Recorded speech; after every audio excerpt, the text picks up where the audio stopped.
Overthinking Futurama! This is one of 2 episodes in the first season to not have a cold opening, a scene before the title sequence. These were common early on in Futurama's run and were largely abandoned later on. Series co-creator David X. Cohen explained in the DVD commentary for My Three Sons that he wanted to give people a loud wake-up call that they were watching Futurama, and so decided that jumping right into the iconic theme music was the way to go. The title of this episode, I, Roommate, comes from Isaac Asimov's collection of short stories called I, Robot. Of course, that's where the similarities end. As we all know, Bender doesn't even pretend to follow Asimov's 3 laws. The entranceway is so full of garbage I can't see the thing. You know the thing I'm talking about.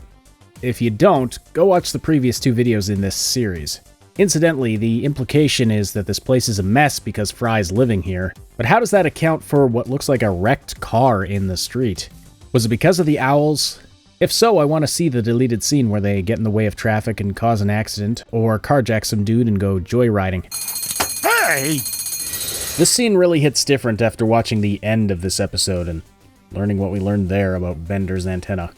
Bender placing the bent clock on the edge of the table like this is an incredibly random reference to the painting The Persistence of Memory by Salvador Dali. Somebody's been leaving food around and it's attracting owls. In the year 3000, owls are the most common pest in New York, having replaced the rats and pigeons that one might see nowadays. And if you do a quick internet search, you'll find that it is commonly claimed that the owls were introduced intentionally to control for other pests, but then grew out of control and became pests themselves. Now, it wouldn't surprise me if this is true, but I haven't been able to verify it, even though I've seen the claim made by everyone from anonymous Redditors to large YouTubers. The best I can come up with is that some forum poster claimed he remembers seeing it in some episode or other. Yeah. Look, if anyone out there can point to an actual episode or comic book or anything that can verify that this is Futurama lore, post it below and I will pin your comment. As this shocking graph indicates, our water consumption has tripled in the last month. I stared at this graph for longer than I care to admit, and I see no way that this indicates that water consumption has tripled. This line jumps up from 10 to 20.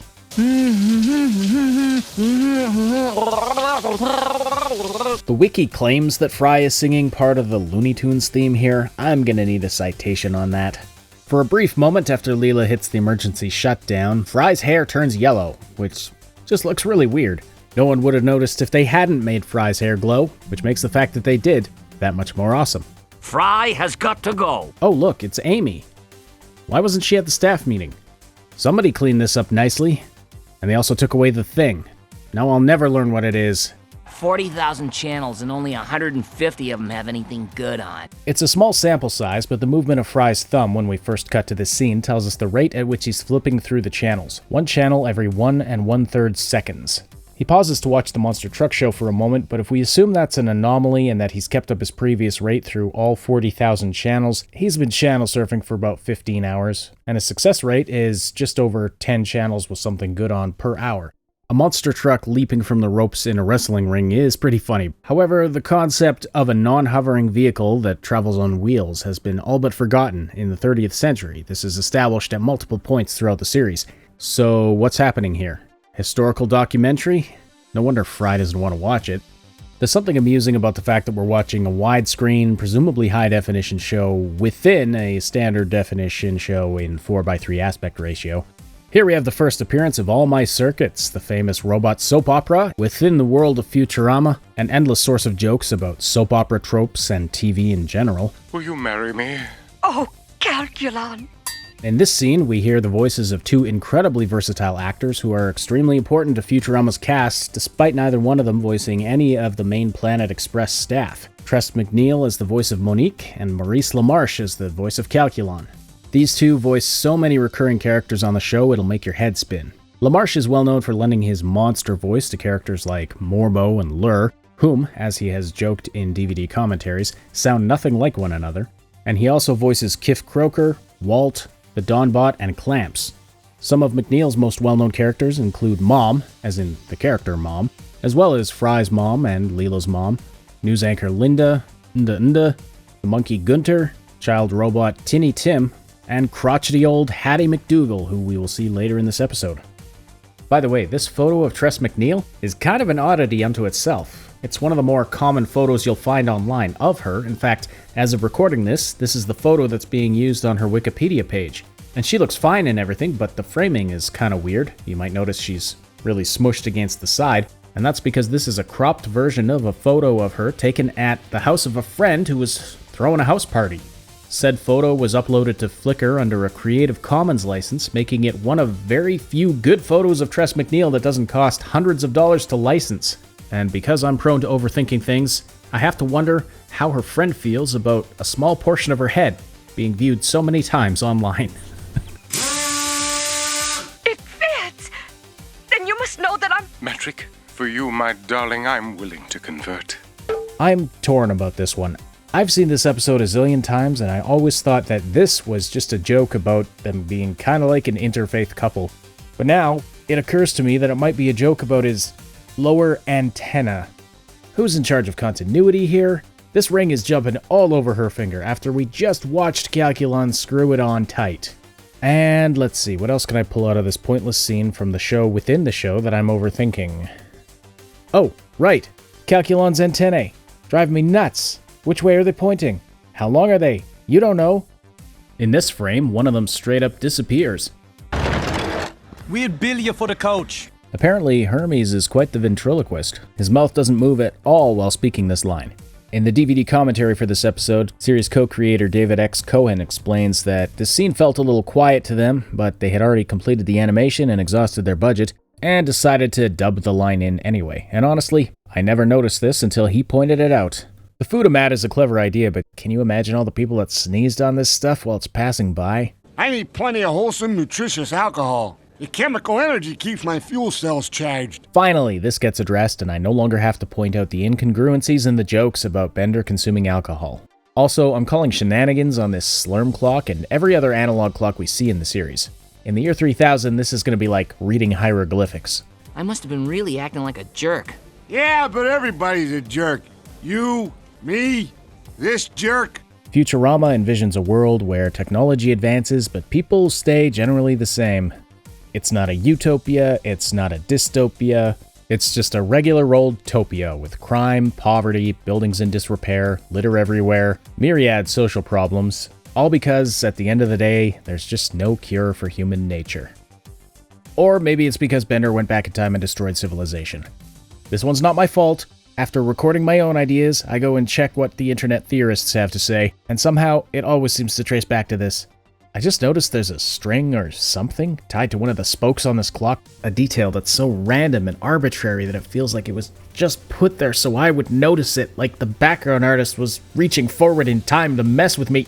Okay, clearly I need a break. Few moments later. Whoever sent this obviously has no idea about the physical limitations of life underwater. Tom Kenny, the voice of SpongeBob, has voiced numerous Futurama characters, including 2 very boring minutes later. You know that I know that you know that there's absolutely no way we're not gonna look at what all this binary means.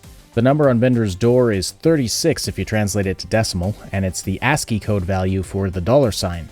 It's as if the creators knew how much Bender would contribute to the show's overall success. This is number 35, or the ASCII code for the number sign. No, I'm not calling it the hashtag symbol. Darn kids and their TikToks. Now this one behind Bender here starts with the digits 011 and ends with 0100. It's hard to make out if that fourth digit is a 0 or a 1, but either way it doesn't make a lot of sense. If it's a 0, this is the number 100 in decimal, or a lowercase d in ASCII. If it's a 1, then this is decimal number 116, or ASCII lowercase t. Not only does this door appear to be straight across from Bender's, even though we saw them staggered earlier, its number is one of these 4 things. Probably 33, you say? Not so fast, smart guy. If it is to the left of room 35, it's on the wrong side. And where is room 34? That a robot's life is so bland and utilitarian that they can literally live in a metal box is pretty funny, but Bender's got nothing at all, except an inexplicable water pipe and, I guess he's got some of the good stuff on tap. This is a junkie's apartment. What happened to you? Bender's apartment. He put in carpeting yesterday, and now my head hits the ceiling. This isn't the last time I'll be pointing out mathematical inconsistencies with regard to Bender's apartment. Shocker, I know. But unless the carpet was about a foot thick, this is preposterous. You've got to find a new place to live. Is that an invitation? Love your optimism, Fry. But serious. As I was watching this clash between the immature and the meddler, I paused right on this frame, and as I was trying to think of something deep to say about Futurama's character development, I happened to notice Leela's teeth, and that was the end of it. So forget all that, I'm moving on. For my thoughts on character development, see the previous episode. It's near the end of the show, when they're in the lunar lander. Not enough room? My place is 2 cubic meters, and we only take up 1.5 cubic meters. According to Harvard's BioNumbers database, the average human has a volume of roughly 65 liters. Now, accounting for clothing and other oddities, let's be extremely generous and round that up to 100 liters. That's equal to 1/10 of a cubic meter, not 3/4 of a cubic meter, as Bender seems to imply. For the two of them to occupy 1.5 cubic meters, Bender has to take up 14 times as much space as Fry, which is just no. Plus, while I was researching this, I found this picture showing how much space it would take up if you liquefied every human on the planet and molded the resulting goop into a giant cube, and so here you go, because if this is going to haunt my dreams, it's going to haunt yours too. I can't even look for jokes or Easter eggs in this newspaper because it's not even real text, it's just garbled text like scribbles. At least it's got a great view. What the? Note to editors of the wiki. Just because something reminds you of something else does not make it a reference. This scene has absolutely nothing to do with the Beatles song Octopus's Garden. I checked the DVD commentary, studied the lyrics, watched the scene while listening to the song, and the only concrete link I could find was that whoever thought this was a reference must have been smoking the same thing that Ringo was when he wrote the dang song. There's no garden, and there isn't even an octopus. This is clearly a septopus. This wackadoodle apartment is based off of M.C. Escher's famous gravity-bending art piece, Relativity. Oh, no catch. Although we are technically in New Jersey. Not one place even remotely livable. Speaking as a non-American, why the constant dumping on New Jersey? Here in Canada, we love all of our provinces and territories equally. Except for that one. You know the one. Dr. Mabutu collected this crap while he was exploring the whatchamacallit universe. Here's the first appearance of recurring character Hattie McDougal, one of Tress MacNeille's many crotchety old lady characters. I can barely move. It's perfect! Bender clearly gets over this need to be encased in a small space, since later in the series we see him sleeping in a normal room or even sharing a room with Fry. Also, I was going to question the logic of a door that opens upward into the wall, but that made me take another look at the wide shot of the apartment and look at this place. It's got double-high ceilings, a loft, it's fully furnished with a gigantic TV, and it's full of priceless artifacts. I'm gonna go out on a limb and say that there's no way Fry and Bender can afford this place, unless it's haunted, which they really missed out on an opportunity to make a haunted apartment episode, except for that one where Bender becomes a ghost, but that's different. By the way, Zoomers, the music behind this moving in montage is the theme from the TV show The Odd Couple. And this scene with the cigar and the umbrella parodies a scene from that same show. This was a dated reference even in 1999. This Slurm poster is an homage to Andy Warhol's Colored Campbell's Soup Cans series, because while Ringo Starr was writing Octopus's Garden, Andy Warhol was painting psychedelic soup cans. The 60s were a special time. It's gonna be fun on the bun. You know, Fry, of all the friends I've had, you're the first. Bender was great in the first 2 episodes, but the more I watch I Roommate, the more I realize this is the one that really sets the tone for Bender's character going forward. His writing here is a slam dunk. Okay, this is cute and all, but as someone who has many times accidentally created infinite loops with no escape, this little basic program is gonna lock your computer. Hey! This is a reference to the Fonz, a character played by Henry Winkler on the show Happy Days. And if you don't know who or what the heck I'm talking about, that's because that's a show your grandparents watched. Let's see here, that's 3 references to 20th century artwork and 2 references to TV shows from the 70s. It's as if the Fox execs were like, hey Groening, your show's okay and all, but could you make it appeal to the exact same demographic as Simpsons Season 1? And he was like, okay, boomer. Wow, heavy drinking crowd. We saw Fry drinking a low-brow beer in 1999, and here's the same brand in the year 3000. Comment below and tell me how you think that happened. These are mighty tasty. Thank you, I made them myself. I can relate to Hermes' reaction here, especially considering the claws on the tray are way smaller than Zoidberg's hands, and they're not hands. End of thought. I have a terrible secret, and that secret is... For some reason, Zoidberg's coat is a shade of light blue here instead of the regular white we see a moment later. It's back on! Everyone on this floor is having trouble with their TV reception. Only this floor? The ones above and below are fine? Are the ceilings and floors insulated in some way, or does Bender's interference only travel horizontally? Either way, they really go overboard with the cutting off of Bender's antenna later. All they have to do is bend it sideways or have him hold his head at a certain angle such that the plane of interference misses all the receivers. As a robot, and especially one with a removable head, this really shouldn't be a problem. Even more puzzling though, if the interference is affecting all the other apartments, why does the static quit when Bender leaves the room? My antenna never interfered with my old TV. You had cable. This is satellite. If you're watching Futurama in the 2020s, you're probably watching it on an on-demand streaming service, which makes it comically cringe to think that 1,000 years from now we'll still be dealing with cable and satellite companies. I guess that's further evidence for the technological reset theory I discussed in the last video. But aren't satellite dishes usually mounted on the roof? Or do these TVs receive the signal directly? Or is the satellite dish beaming the signal wirelessly to the TV? We know it's something wireless because of what the professor says next. Obviously, your thoughts are being transmitted on the same frequency. They're on my cell phone, too. Wow, that lady's got a huge ass. So the cell phone translates Bender's thoughts into actual words, but the TV just interprets it as static. Well, I guess we and everyone in that building and the network censorship board should just count our blessings on that one. Previously, we saw that the apartment next to Bender's on the left ended in the digits 0100. Now it ends in a 01, and now that we can see the door to the right of Bender's apartment, the order of these numbers makes even less sense. Whereas the number on Bender's door converts to the decimal number 36 or the ASCII $sign, the number on this door converts to decimal 57 and is the ASCII code for the digit number 9. Drunk or otherwise disoriented character walking towards the camera while passing neon signs entice him to partake in the very debauchery he struggles with. A common and often parodied trope in TV and movies. Here it is on The Simpsons. Point out your plot holes elsewhere. Hey, I don't come to your theater to tell you how to... Sorry, a bit of a reflexive reaction there. Here we go. This from the episode where Homer becomes smart and feels like an outcast because of his intelligence.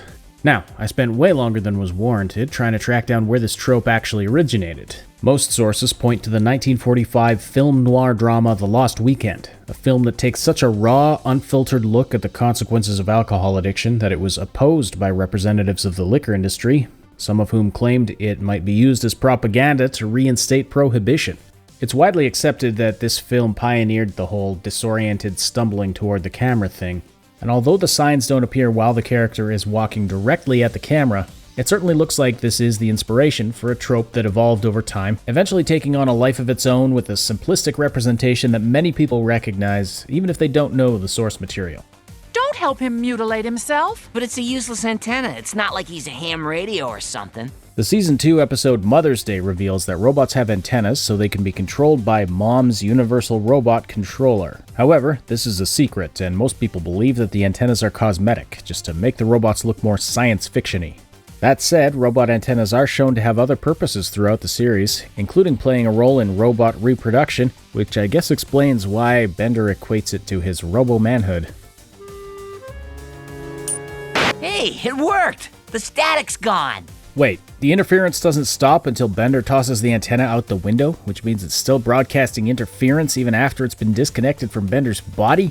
Now I'm imagining that he just knocked up some poor, innocent fembot that was walking by on the street below. I want to see the episode that deals with the aftermath of that chestnut. The police are helping search for a lost antenna? Somebody's taking their job too seriously. In this case, I'm not entirely sure who. This time, you'll have all the human comfort. We can finally see that the fourth digit on this door is a 0, which means it's this. I am getting so sick of looking up binary. You think this fruit tree's gonna get enough light? There's a window in the closet. What? Okay, obviously I'm not actually surprised since I've seen this about 100 times before, but now I'm looking at it through the eyes of a pedantic, nitpicky internet commentator. So... how does this fit? Do all the apartments have these? Why does the closet have a closet?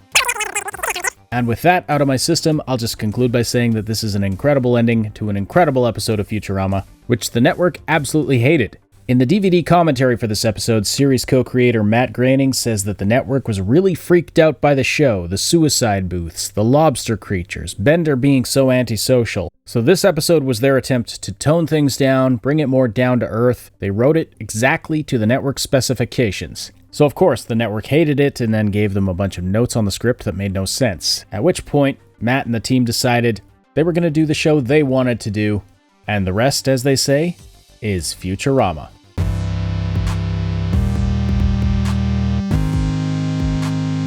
Hey everybody, thank you so much for watching. As I'm about to put this video live, we are mere weeks away from brand new Futurama episodes airing on Hulu, or in my case here in Canada on Disney+. But how hyped are you for that? Let me know. And there will be more episodes of this as soon as I can get them made. I am planning to cover other shows and movies in the future, but I chose to anchor this channel on Futurama, at least at the beginning, because it's my absolute favorite show and I know a ton about it. So hope you're enjoying this series. Let me know in the comments below and I'll talk to you again soon.